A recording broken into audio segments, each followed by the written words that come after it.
বিবাহ শব্দটির আক্ষরিক অর্থ হল বিশেষভাবে বহন করা।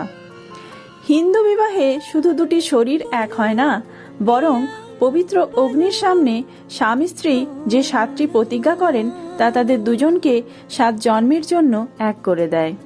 হাতের উপর হাত রেখে অনেক মন্ত্র বলে মালা বদল, সিঁদুরদান সহ নানাবিধ নিয়ম পালন করার পর বিয়ে সম্পন্ন হয়।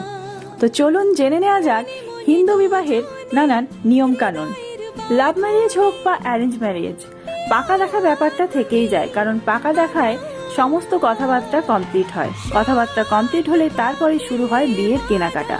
বিয়ের কেনাকাটা কমপ্লিট হওয়ার পর বিয়ের ঠিক আগের দিন মেয়ে এবং ছেলে